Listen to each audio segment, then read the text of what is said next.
We're going to die, aren't we? I knew it. Parusa ito sa akin dahil matigas ang ulo ko. Para sa lahat ng sakit ng ulong ibinigay ko kay na mom at dad. At para sa pakikialam ko sa love story ni na Duke Cedric, King Grand at Prince. Hindi na napigilan ni Duchess ang mapahikbi sa pag-iisip sa magiging reaksyon ng mga magulang niya oras na makarating sa mga ito ang balitang nawala siya sa karagatan. Panlimang araw na nila iyon sa isla. Parang noon lang din nag-sink in ng husto sa isip niya ang mga bagay na noong unang araw nila roon hindi niya masyadong napagtuunan ng pansin. Sa unang 3 araw, pakiramdam niya ay nasa isang grand adventure siya. Excited pa at buong sigla niyang tinulungan itong gawin ang munting kubo nila sa ilalim ng mga puno ng niyog. Sabihin pang ang talagang naitulong lang niya ay ang hawakan ng mga dahon at kahoy na pinagtagpi-tagpi nito at itinali gamit ang hinimay ng mga balat ng tuyong kahoy. Tuwang-tuwa siya sa iniisip niyang joint effort nilang makagawa ng masisilungan. Puno pa siya ng kuryosidad at kasabikan ng isama siya nito sa paghahanap ng mapagkukunan ng maiinom na tubig. Walang kaso sa kanya kahit pa magkasakit man siya sa pag-inom diretso mula sa batis na nakita nito. Hindi rin siya umangal nang pakainin siya nito ng mga dahon prutas at damong anito'y natitiyak nitong edible lahat. Hindi rin siya umaangal kahit ang main course nila palagi ay kung ano-anong isdang nasisibat nito sa dagat. Sa loob ng 5 araw ay walang reklamong narinig mula sa kanya si Blue. Subalit hindi na siya makapapayag pa sa nais nitong mangyari ngayon. Mabuti pang hilingin na lamang nito sa kanya ang kanyang puri at dangal. Kailanman ay hindi niya pinangarap na kumitil ng buhay ng isang pobre at walang kalaban-labang baboy ramo. Ayon kasi rito, hindi sapat na pulos lamang dagat ang kinakain nila. Kailangan din daw nila ng karne para pandagdag sa resistensya at lakas ng katawan nila. Kaya nang makita nito ang baboy ramo na muntik nang sumuwag dito noong isang araw, pinagplanuhan na nitong hulihin nila iyon. Never did she think that she would one day end up killing a pig herself. Hindi siya kumakain ng baboy. Hindi siya vegan pero hindi talaga niya malunok ang karne ng baboy. Lagi niya kasing naaalala si Piglet na paborito niyang character sa Winnie the Pooh. Bakit ba kasi kailangan pa nating hulihin ang baboy ramo na iyon? Ayos naman na tayo sa isda, halaan at talangka. Saka marami pa tayong damo roon. Hindi ko kailangang patayin ang pobreng kalahi ni Piglet. Mangiyak-ngiyak na wika niya. It's just a pig, for goodness sake. Hindi naman tao ang papatayin natin. Hindi ka ba kumakain ng baboy? Paano sa palagay mo napupunta sa plato mo ang barbecue at bacon? Dahil may kumatay sa parehong pobreng baboy na iyon bago inihahain sa harap mo. For your info, hindi ako kumakain ng baboy. Total, ikaw ang may gustong kumain ng kawawang Miss Piggy na iyon na malamang may mga baby pigs pang naghihintay sa kuta nila. Ikaw mag-isa ang mag-murder sa kanya. Napasigok uli siya. Pinahid niya ng isang kamay ang mga luha sa mga pisngi niya. Hindi pa naman sila gutom na gutom. Bakit pinagdidiskitahan nito ang baboy ramo? Sa tingin niya, gusto lang nitong gantihan ang kawawang baboy ramo dahil muntik na itong atakihin niyo noong isang araw habang nangunguha ito ng panggatong nila. Don't cry. I hate crying women. Mahinang asik nito nang lingunin siya nito. Tumigil ito sa paghakbang at nakapamaywang na tuluyang hinarap siya. Nanlilisik ang mga mata nito na parang nais siyang sindakin para tumigil siya sa pag-iyak. Pinukol niya ito ng masamang tingin. Hindi ako umiiyak. He snorted. Yeah? So those are just raindrops falling from your eyes, ha? Umuulan ba dyan sa kinatatayuan mo? Nanunuyang sabi nito. Ha? As if iiyak ako sa harap mo. Ni isang patak ng luha ko, hindi ko aaksayahin sa harap mo. Alam kong wala kang puso at kaluluwa. Isang taong walang konsensya lang ang makakayang kitilin ang buhay ng Piglet na iyon. Alam kong walang saysay sa'yo ang mga luha ko. Kaya bakit aaksayahin ko sa'yo ang good? Do me another favor, will you? Don't waste a single word on me either. Keep quiet. Malamang nakatakbo na ng 5 milya palayo ang baboy ramo na iyon dahil sa ingay mo. Anito sa matabang na tono bago siya tinalikuran. Gigil na ikinuyom niya ang mga kamay.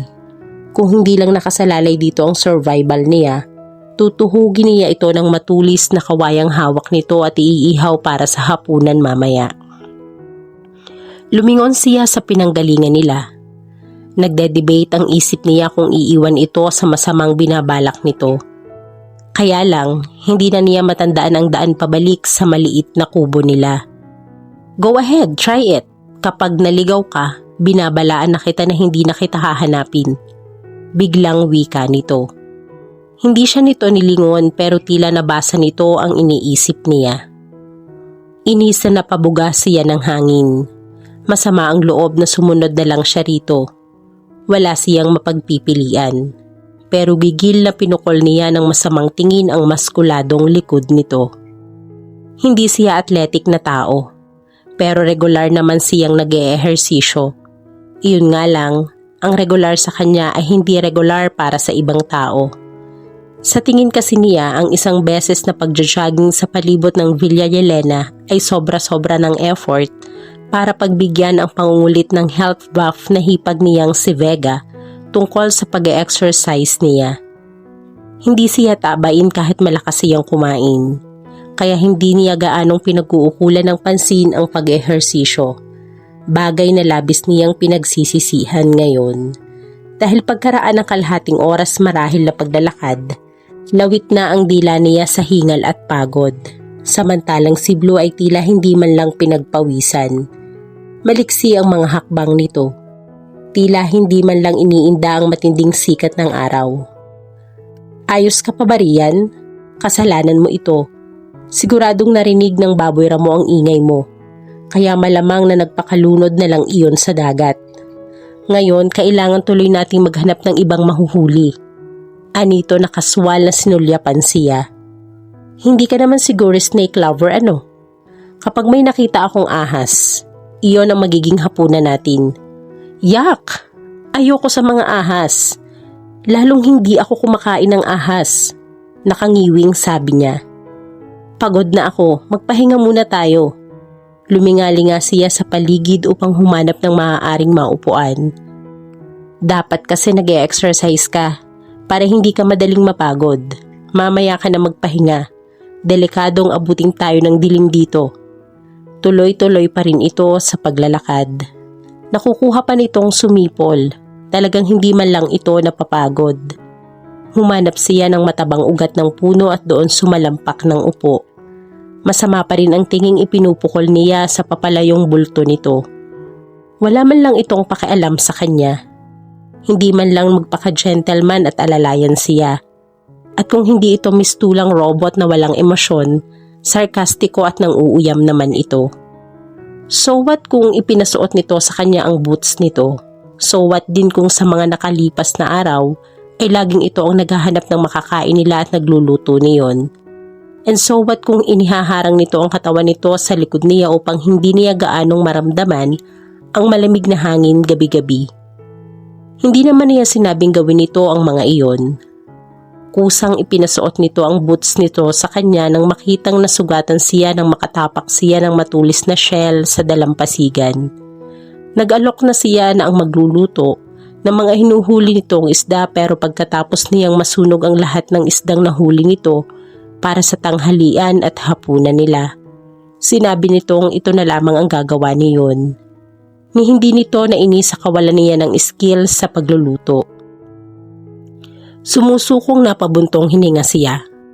All right, he was really not an awful man at all. Sa katunayan, kabaligtaran ito niyon kahit pa kadalasan ay binabara, tinutuya o dinededma siya nito.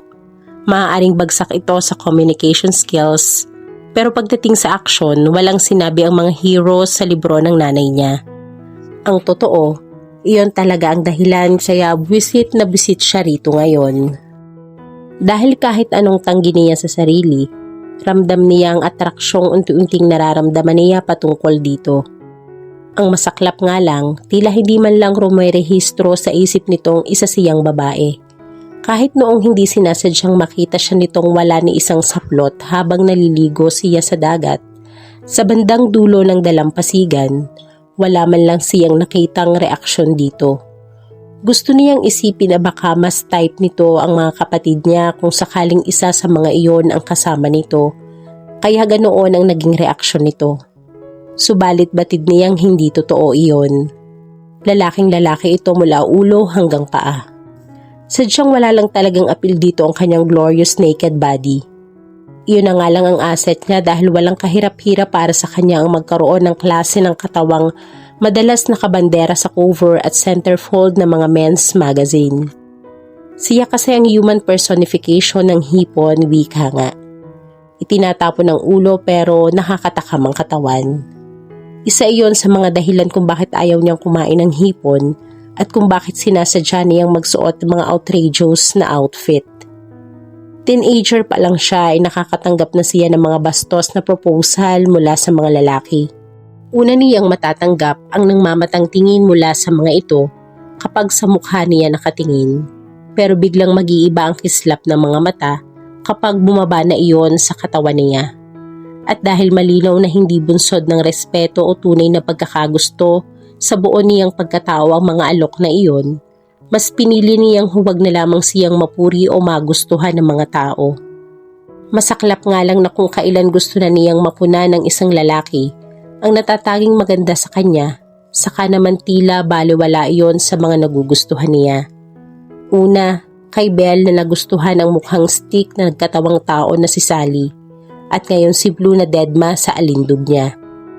Hindi na dapat niya ikagulat iyon. Sumpa yata sa kanya na ma-attract sa mga perpektong kalalakihan kahit batid niyang imposibleng mahulog din ang mga ito sa kanya. Huwag kang gagalaw dyan, Duchess. Bigla ay utos nito sa maautoridad na boses.